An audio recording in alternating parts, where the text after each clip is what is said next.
Hii ni Maisha Kamili, twakufungulia Biblia uyaone maisha.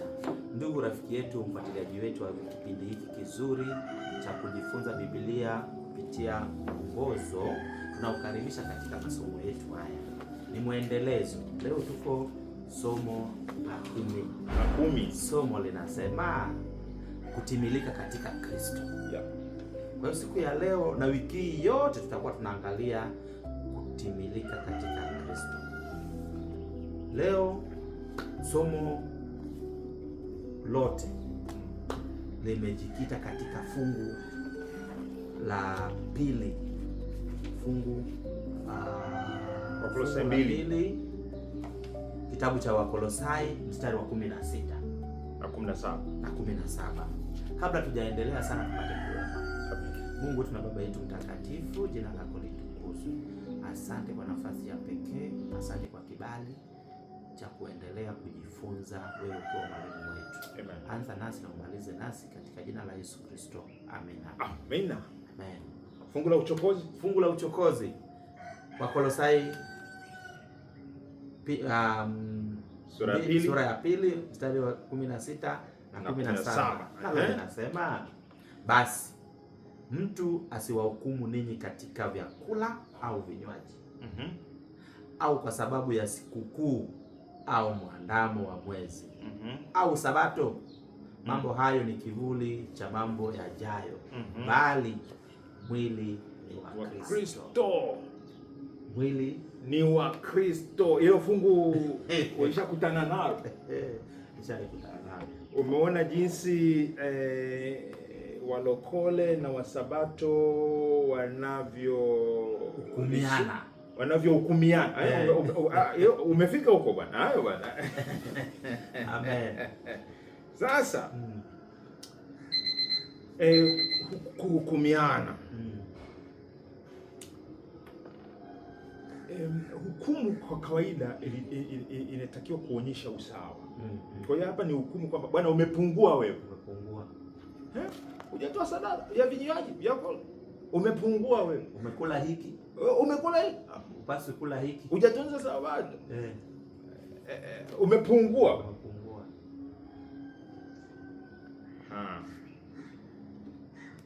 Hiyo ndio hukumu ukisema umepungua. Au ukisema nikifanya hivi ndio nimekamilika. Hiyo nayo ni hukumu. Yaani kwamba hii yani tunaiwekaje katika mizani hii habari ya vyakula, miandamo, nini na nini katika mizani ili uwe mkamilifu, uko sawa katika Kristo Yesu. Haya yana nafasi gani? Sasa hapo ndio anasema mtu asihukumu. Tutafuatilia kwa undani zaidi. Ila ni uchokozi. Ni uchokozi. Sasa somo la kwanza kabisa katika siku hii ya Jumapili ya haya masomo yetu ya kukamilika katika Kristo Yesu linatupeleka kwenye kichwa. Hekima. We kichwa chako naona kina nywele. Ila Waswahili wanasema kila mtu akili nywele. Kila mtu anazaa. Huko nyuma tulijifunza kwamba Kristo ni kichwa. Pale bustanini Adamu alikuwa ni kichwa,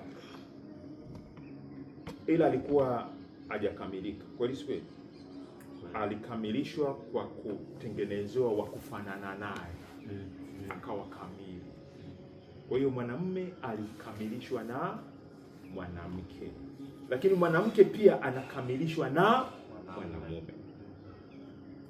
Mwanamke hana kichwa. Kichwa chake ni mume wake. Kiwiliwili hakijakamilika, kinahitaji kichwa. Twende na ufahamu huo tukiangalia habari ya Kristo kama kichwa, kama akili ya kanisa, kama hekima ambayo inatakiwa ituongoze kama sisi mke wa Kristo. Sasa twende katika Wakolosai sura ya 2. Hapo kuna maneno tutakuta ya hekima na maarifa ya Mungu. Hii yanapatikana wapi? Kwenye mguu, kwenye kichwa. Mstari wa kwanza mpaka wa 7.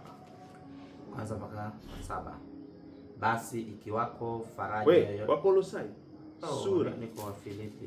Okay, Wakolosai sura ya 2 hapo mbele. Bado hapo mbele. Mstari wa kwanza sasa. Okay. Maana nataka ninyi mjue jinsi ilivyo kuu juhudi yangu niliyo nayo kwa ajili yenu. Na kwa ajili ya wale wa Laodikia. Sawa. Na wale wasioniona uso wangu katika mwili. Yes. Ili wafarijiwe mioyo yao. Wakiunganishwa katika upendo. Wakapate utajiri wote wa kufahamu kwa hakika. Wapate kujua kabisa siri ya Mungu, yaani Kristo, ambaye ndani yake yeye hazina zote za hekima na maarifa zimesitirika. Nasema neno hili mtu asije akawadanganya kwa maneno ya kuwashawishi. Maana nijapokuwa sipo kwa mwili, lakini nipo pamoja nanyi kwa roho.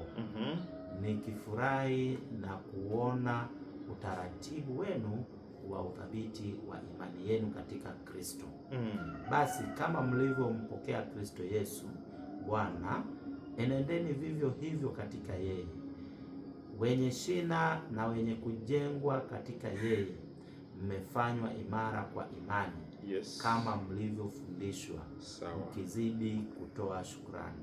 Haleluya. Amina. Paulo anasema nataka mjue juhudi yangu. Ili Paulo anajifananisha na Elia. Juhudi, wivu. Juhudi, Elia alikuwa na wivu.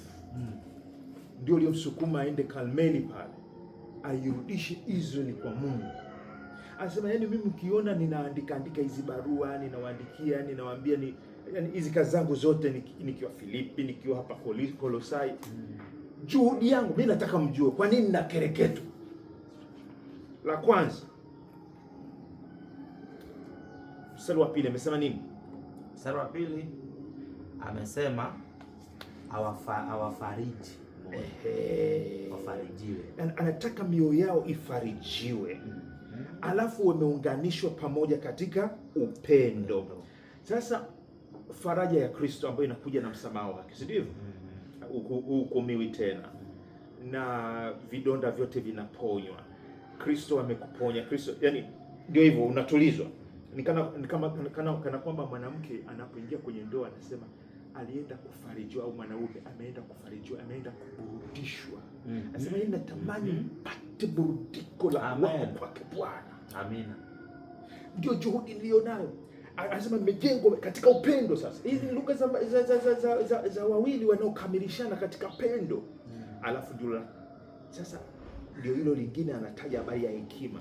Anasema ili mpate, maana katika mazingira ya upendo sasa hivi ndio mnaweza kufahamu. Sasa ndio hiyo anasema hekima, mpate kujua kabisa siri ya Mungu, yaani Kristo. Siri ya Mungu, yaani Kristo. Na ndio nini hiyo siri ya Mungu? Kristo huyo ndio nini? Anasema ndani yake yeye hazina zote za hekima na maarifa zimesitirika. Alafu huyu mstari wa 9 anasema maana katika yeye unakaa utimilifu wote wa Mungu kwa jinsi ya kimwili. Sasa kwa hiyo kusitirika kuna kujali, yaani mwili ndio unaositiri utukufu wa Mungu, siri ya Mungu. Ukimwona mwana wa Mariamu, mwana wa Yusufu, unaweza kusema ndio wakuolewa nayo, eti ukiwa nayo ndio umekamilika. Kumbe Mungu yuko ndani yake. Hekima, sasa hii hekima, logos au maarifa haya, ukiona sayari zinatembea katika barabara yake, nyota hizi, ule utaratibu ule ni kwa mujibu wa hekima, yani mwongozo. Ndio maana hata Yohana anamuona Yesu akiwa ameshika nyota zile. Kwa lugha nyingine, the whole cosmos, yani ulimwengu wote, vinavyoonekana na visivyoonekana, vinaongoza, vinashikamana katika yeye. Katika yeye ni katika hekima yake, maarifa yake. Lakini vimesitirika. Wewe uko kwenye ndoa kwa miaka mingapi? Mwaka wangu wa 8. Umeshamfahamu mkeo? Shamfahamu. Unamjua? Namjua. Umemaliza? Bado naendelea. Na yeye pia bado anaendelea. Mnaendelea na kujuana. Hamjamalizana. Kwa hiyo hayo maarifa ya kukujua na kumjua yanagundulika. Na lazima kuwe na juhudi ya kutafuta kumwelewa mwenzako, kumjua mwenzako, hekima yake. Na ndipo mnapojengwa sawasawa katika upendo na faraja inatulia. Imekaje hiyo? Twende kwa Yesu Kristo na kanisa. Kanisa limekamilika. Pasipo Kristo kuna faraja? Pasipo Kristo upendo upo? Pasipo Kristo hekima ipo? Ile sasa huyu Kristo huyu naye, ili uweze kumwelewa kama Paulo alivyo na juhudi kuhakikisha Wakolosai kanisa linamwelewa Kristo, na Kristo naye aonyeshe juhudi, yani juhudi za upande wote. Kristo anatamani kujifunua kwetu, lakini anajifunua kwa mioyo iliyo wazi. Hekima huwezi kufundishwa darasani. Hekima unatembea, yani mnakaa pamoja, unasoma. Wewe si mwanandoa, hebu eleza jinsi ulivyobarikiwa na hilo somo la leo, hekima. Kristo kama hekima na maarifa ya Mungu ndani yake vimesitirika. Nimebarikiwa, na kabla sijasema nimegundua kwamba anatoa sababu kwa nini anawaambia kwamba asije mtu akawadanganya. Yes. Asije mtu akafanyaje? Akawadanganya kwa maneno mengine ya kuwashawishi. Kwa hiyo na sisi tunapokuwa ndani ya Kristo tusimame imara. Asije akajitokeza mtu kutudanganya, kutushawishi upande wa pili. Imara katika hekima ya imara katika hekima, pendo la Haleluya. Amen. Imekaa vizuri. Umenibariki pia hapa. Rafiki yangu, tumekaribishwa kutafuta hekima ya Mungu na maarifa yake yaliyositirika katika mume Kristo. Amen. Kichwa cha kanisa. Wiki hii tutaambaa katika hilo, maana tunatafuta kukamilika ndani yake. Karibu tena kesho, mpaka kesho tuombe. Baba yetu wa mbinguni, tunashukuru kwa ajili ya somo hili.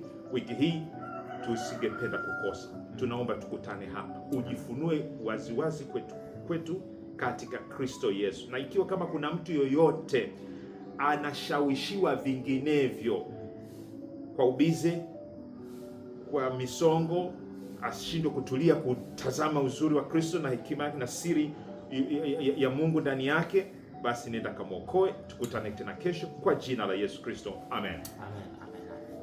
Basi mfuatiliaji wetu, hapo ndipo tumefika mwisho kwa siku ya leo, na kukaribisha katika somo la siku ya kesho linalosema wenye shina na kukua katika Kristo. Karibu sana. Mwenyeji wako mimi Geoffrey Omondi, na mimi ni Enos Mwakalindile.